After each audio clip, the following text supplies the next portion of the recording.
Well, the first thing you know, old Jed's a millionaire. The kinfolk said, Jed, move away from there. Said, California is a place you ought to be. So they loaded up the truck and they moved to Beverly Hills, that is. Swimming pools, movie stars. The Beverly Hillbillies.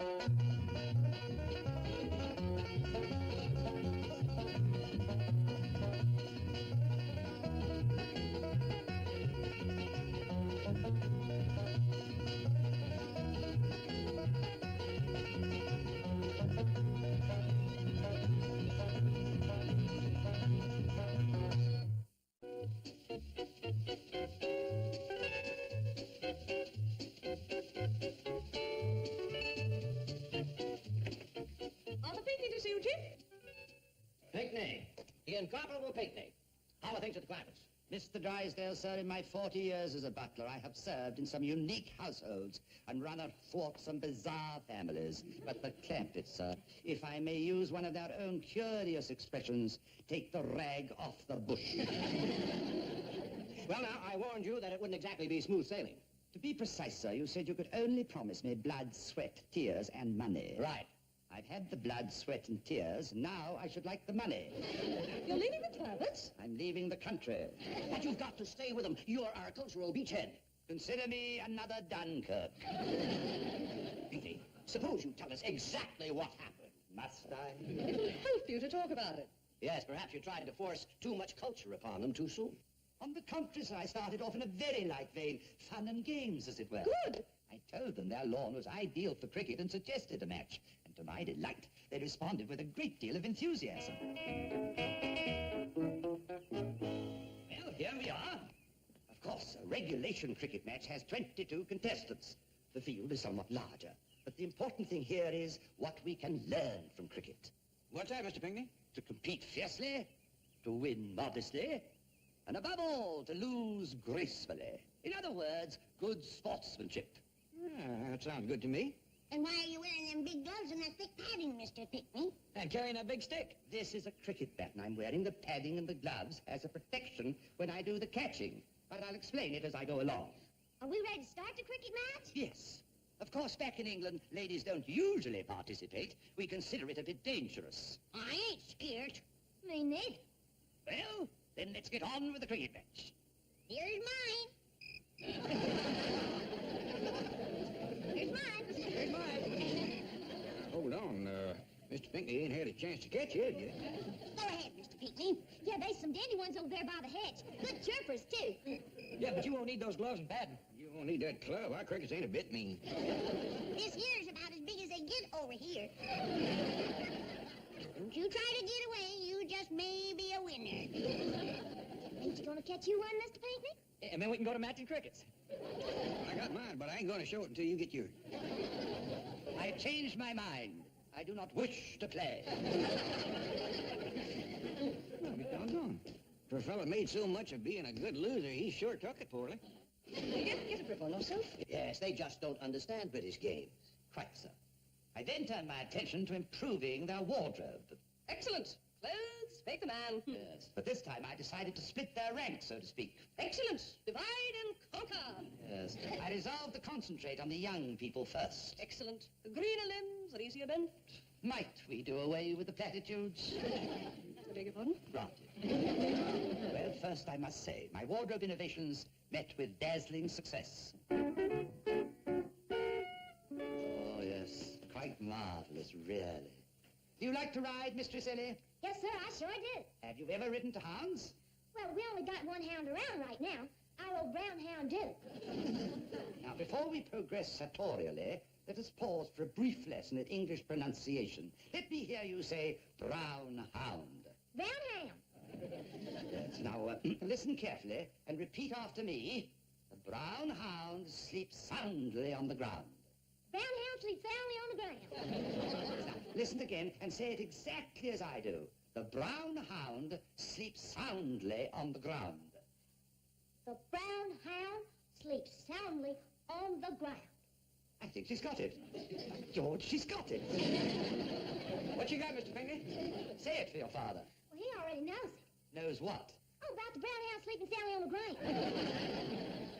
Oh, yeah, I do, Mr. Pinckney, but you can't hardly blame old Duke. He's getting along in years, and it kind of warms his bones to lay out in the sun. Might I have a spot of tea? Yes, of course. What would you like with it? A ticket to London. Now, Pinky, don't run out on us. Where is that vaunted British courage? Where is that British tenacity? That British spirit? Show it to us, Pinky. Very well, make it 3 tickets to London.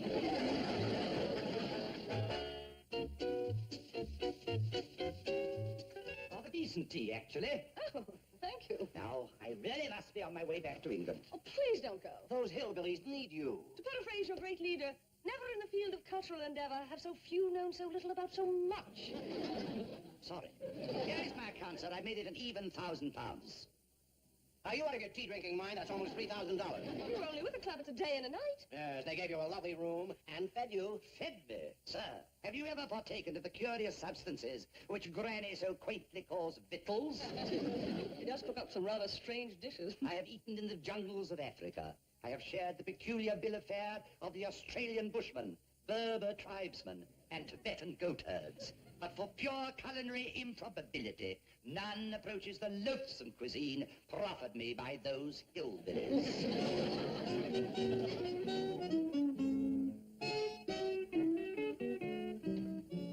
It's time to get washed up for supper, Mr. Pinckney. May I assist you, madam? You may not. Around here, we wash ourselves. I mean, may I assist you in serving the meal? Of course not. You're a boarder. Oh, yes, I tend to forget. Would you allow me to select the proper wines to accompany our first meal? Howdy, folks. How soon we having victuals, Granny? Pretty soon now. Mr. Pinckney here wants to have some wine. I reckon he's old enough. If you tell me what we're having, I'll choose a wine for each course. Well, we'll commence with soup. Oh, good. Vichyssoise, turtle, consommé. Catfish. I simmer it in a good, hearty tadpole stock. Tadpole, madam? Now, don't try to find out how she makes it, Granny. Don't give away her cooking secrets to strangers. Then we'll have some possum shanks with gopher gravy, collard greens, grits, deviled hawk eggs, little bite-sized owl burgers, and for dessert, candied crawdads. She's really putting it on for you. We ain't had a meal like that in weeks. How fortunate. Yes, you are. Well, Mr. Pinckney, what kind of wine do you want with that? I think the only appropriate beverage would be a large tumbler of hemlock. What a gastronomic nightmare. Culinary reform should be part of your cultural improvement program. Oh, never mind that. I want to know what this $3,000 is for. That includes the cost of my luggage and automobile, both of which were impounded by the Hillbillies. Why? You insisted I pose as a lodger. We couldn't tell them you were a butler. They're opposed to the idea of servants. Their case, so am I. Tell us what happened. Well, after a night of terror, during which my bedchamber was overrun with raccoons, possums, monkeys, and other weird vertebrates, I attempted, under cover of dawn this morning, to evacuate our cultural beachhead.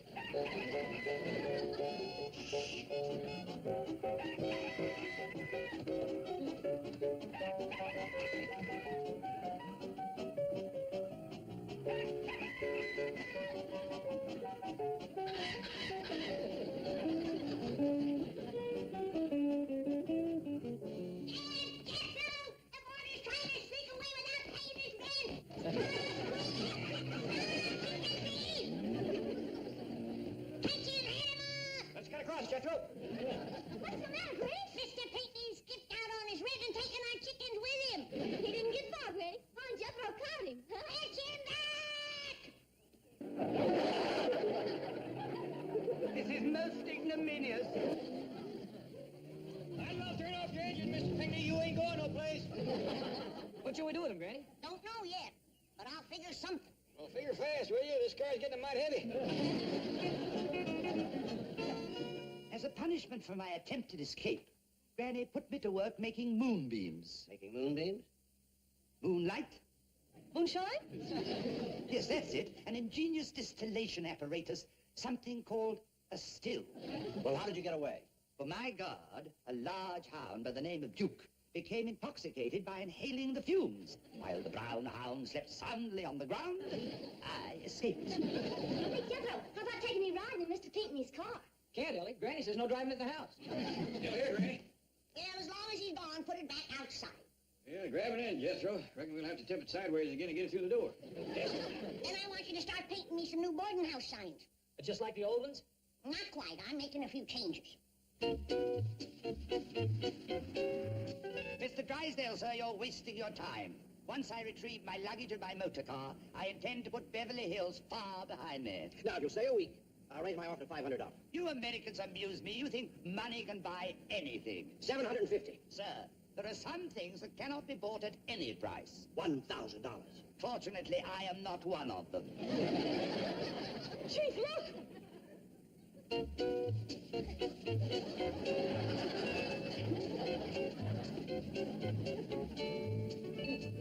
Granny's boarding house. Cash in advance. Pay now. No credit. No pay, no stay. Bring money. Chicken thieves ain't welcome. Pinckney, you hop out and take those signs down. Miss Hathaway and I'll go on up to the house and pave the way for you to move back in. Very good, sir.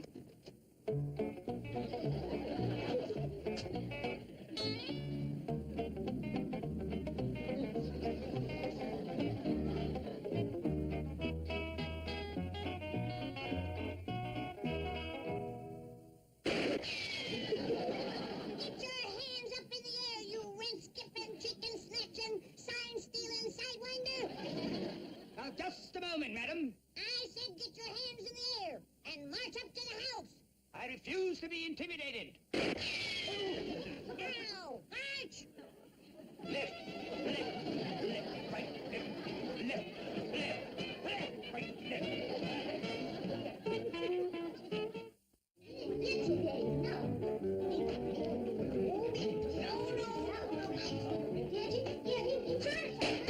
All right, quiet down, everybody. Let's get this trial going.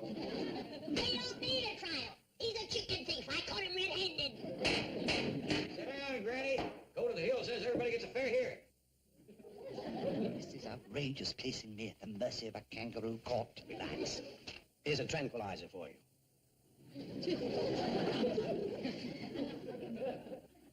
All right, y'all ready to start this trial? Yes, sir. Are you ready, chicken thief?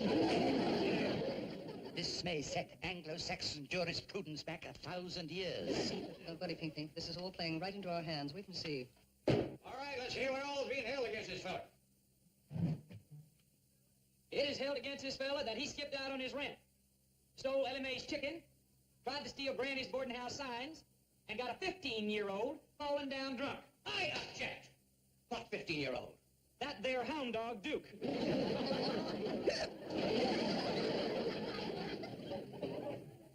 Perk there blowed up my still. Ran off and left the fire burning. Wait, Granny, that ain't wrote down. It don't count. Now, we heard Granny's side. Let's hear Mr. Pinckney's side. Your Honor, Judge Clampett. Now, Mr. Drysdale, strictly speaking, I ain't a judge. I'm just here to see that this trial is kept fair and square and to keep Granny from shooting that rent-skipping, sign-stealing chicken thief.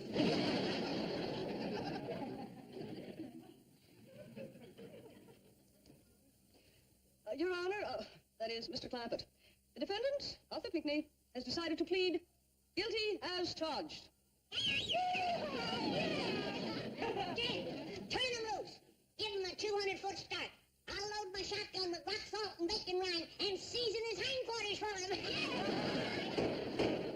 Your Honor, Mr. Clampett, I didn't finish. As his punishment, Mr. Pinckney would like to suggest that he be sentenced to a week at hard labor here in your home. Nothing doing. We don't want his kind around. Sit down, Granny. That ain't for you to decide. I think in fairness, we ought to remember the good thing Mr. Pinckney's done. Like what? Well, like bringing us them fine new clothes. Probably stole them. May I address the court? Sure, speak right up. I would like to say that I know Mr. Arthur Pinckney to be a man of good character, and I will vouch for him. I, too, know Arthur Pinckney, and he is a man of unimpeachable integrity, impeccable demeanor, and irrefutable probity. Thank you. Well, that's one for and one against. Sir, Your Honor, may the defendant speak? Up to it. Sir, I won't go into all the reasons why I want to spend a week here, but suffice it to say, there are 1,000 of them. Keep talking, Mr. Pinckney. I do hope you say yes, sir. I can be very useful, really. I can do the shopping and the serving and the cleaning and the tutoring and I can be everything from chef to chauffeur. It's a deal.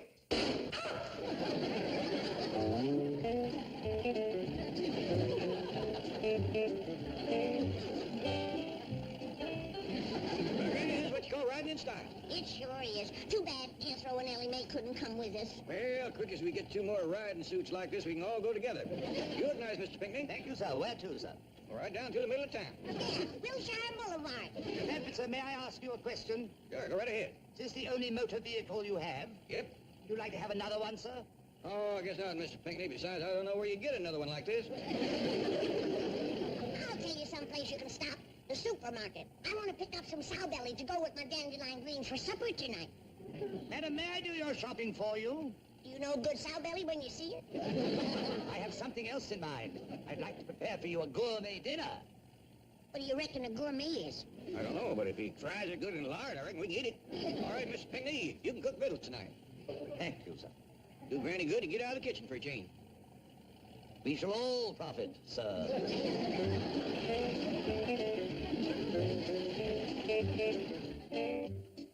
Now make yourselves comfy. I shall serve the coffee and the dessert here in the drawing room.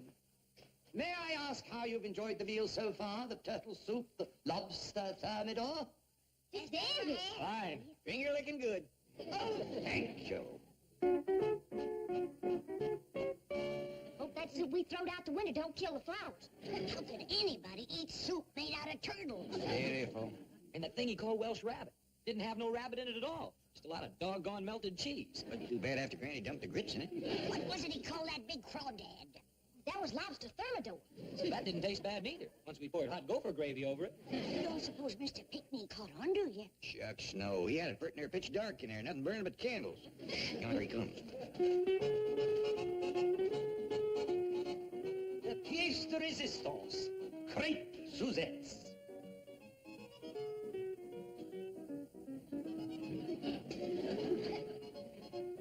Nothing but pancakes. There he goes again. He's sure fond of the dark. What's he fixing to do now? He's lit another fire. Be careful, he's gonna burn his house down. Regular firebug. If that rascal ever does any cooking out in the woods, he's gonna... Uh-oh. I was afraid of that. He set the pancakes on fire! Oh, nobody panic!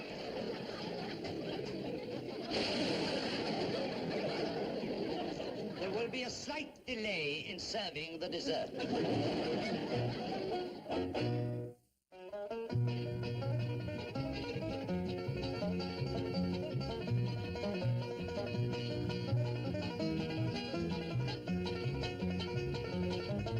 Well, now it's time to say goodbye to Jed and all his kin. They would like to thank you folks for kindly dropping in. You're all invited back next week to this locality to have a heaping helping of their hospitality. Hillbilly, that is.